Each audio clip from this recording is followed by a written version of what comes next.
So what's going on, guys? DIY Dan here again, and in this video I'm just going to be showing you how I do the pool maintenance as far as cleaning my filters.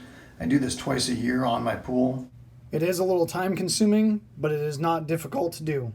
So let's get to it. So all of my pool equipment is in this shed. I built the shed around the pool equipment for 3 reasons. One is it looks a lot nicer. 2 is it's a good place to put all the pool toys and etc. And the third thing is it protects all of the pool equipment from the sun. So I'm going to explain real quick how I covered this pool equipment with a shed. Now this is a Rubbermaid shed and it has a plastic floor. So all I did was take a circular saw to the floor before assembling it and cut out the square where the pool equipment was and built the shed around the pool equipment. And then on the back wall, since I had all the stuff hanging on the house, I just left these 2 panels off of the shed. I did have to cut a little bit extra so it would reach my hose bib. And we're going on 5 years with no problems with the shed or the pool equipment for the most part. So at my last house, we did not have our pool equipment covered by a shed, and we had to replace the plastic caps on the leaf vac and the pump probably every 3 years or so because they would get so sun rotted. This pool is now 5 years old and I haven't done these yet, and they are still in really good shape. And besides doing the pool filters twice a year and draining the pool once a year at the beginning of the season, I have not had to repair or replace anything else on the system. So the first thing we're going to do is shut the pump down. So I flipped up the lid and it says start or stop. We're going to press that. That'll shut the pump off. After shutting the pump down, so the first thing you want to do is loosen this so you bleed the pressure off of your tank. So I've got my pump shut off and I've taken all the clamps off except for these 2 so I can show you what I use to do that. Now this is a oil filter wrench and I've never really used it for oil filters, but it works good for a lot of other stuff. So I use the oil filter pliers to break these loose so I could spin them off by hand.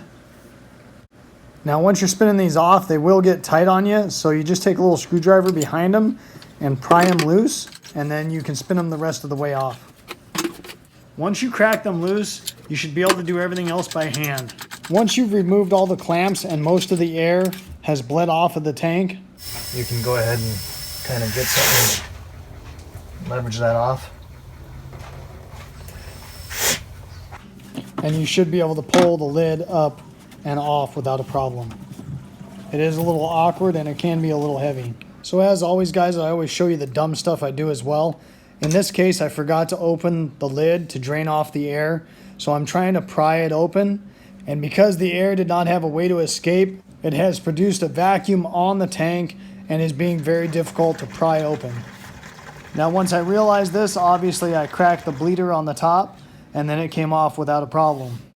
So there is a little breather tube and you just kind of pull that up and out of there. Then you have the first filter, and these can be very heavy. So if you have trouble pulling the first one out, make sure you get a second set of hands to help pull the second one. So once I get the filters out, I take a hose and clean all this crap out of the bottom of the tank housing. In order to do that, you need to pull out the drain plug. So just using a pair of channel locks, I loosen that off. Then using a garden hose, I just rinse the rest of that crap out of the bottom of the tank. So after a couple minutes of rinsing that off, it comes out pretty clean. There's still going to be a little material in there, but nothing major.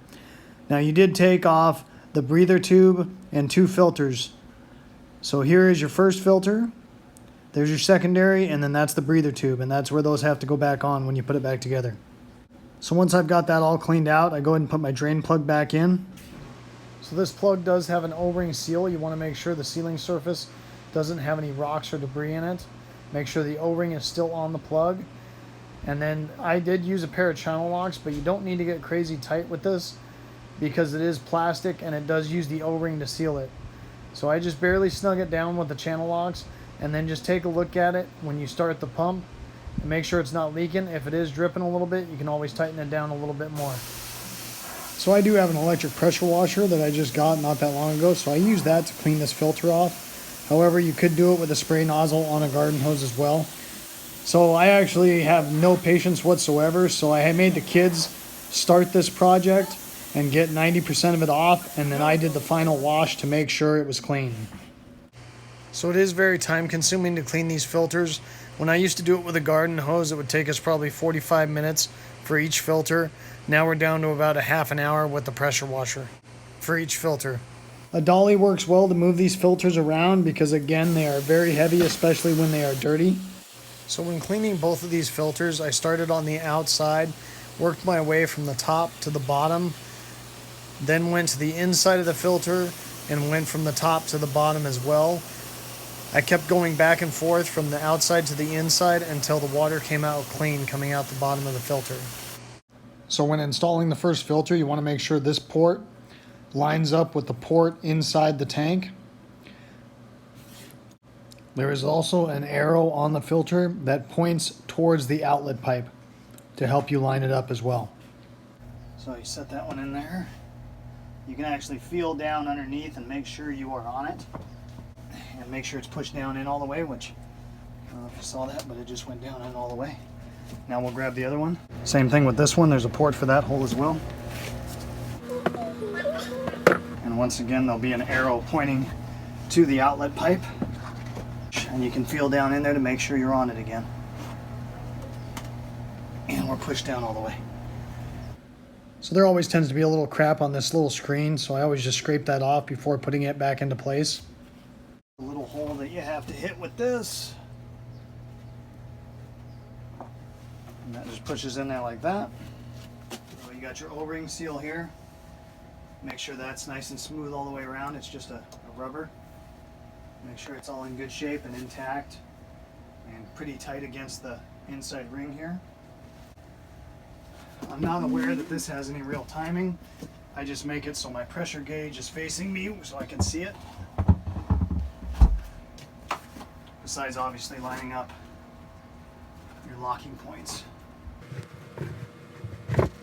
So now we're ready to put the clamps on. These bolts have to be in certain position, narrow side straight up and down when putting them in place. And then I tend to put a little WD-40 on the nut side of it because you're tightening them down by hand and you don't want to strip these out or anything. So you want to get them all started evenly, and then I usually just tap them with my hand on each side and keep tightening them down by hand, going back and forth across from each other. Once they get tight, move to another one, try it, smack it by hand a little bit, tighten it up, and just keep going back and forth like that until you can't do it anymore by hand. Then I usually grab a rubber mallet and go through the same sequence again until they do not tighten down by hand anymore. So with tapping these down with a rubber mallet, I've never used anything but my hands to tighten these nuts down, and only one time in the 10 times I've cleaned these filters over the last 5 years have I had a leak. And all I had to do was go back again with my rubber mallet, tap them all a couple more times, and finish tightening them by hand to seal it up. My concern with using a pair of channel locks or something else to tighten them down is that it's a metal nut, but it's surrounded by plastic, and plastic will tend to crack or break if you put too much tension on it. When using the rubber mallet, if it gets tight, once you tap it, it'll loosen up a little bit. You can tighten it by hand again. And just keep doing that until you can no longer tighten it by hand. So like I said, this is a little time consuming, but it is not that difficult to do. Now I'm going to show you a couple other maintenance things I do as well. So while you got the pool pump off, you might as well check your two baskets here. Now, I actually cleaned these out not that long ago, so they're not going to be very dirty, hopefully. So you just pop that cap off. Yeah, see, this one's almost brand new. So I just cleaned that out about a week and a half ago because of how much wind we had. So there's nothing wrong with that. Make sure your O-ring's good. And then I usually just cam it and then give it kind of like that. I'll go ahead and check the leaf vac real quick. And then we do have leaves in our leaf vac again. So don't ever get a Palo Verde tree if you have a pool. I don't even have one of these stupid trees, and yet that's all that's in this leaf vac is stupid yellow flowers from the neighborhood, because apparently that was the only tree that was available when they put this subdivision in, and obviously nobody was going to put a pool in Phoenix, Arizona when it's 120 degrees outside. So the easiest way I've found to clean these baskets is just run my hands along the inside edge, and it'll usually pull off the material pretty easily. So I do check this thing pretty often, every couple months, because I had it get clogged on me once and the pressure blew through the basket and started pushing leaves all over my system. This one doesn't have any kind of a timing on it. So we just set that back in there.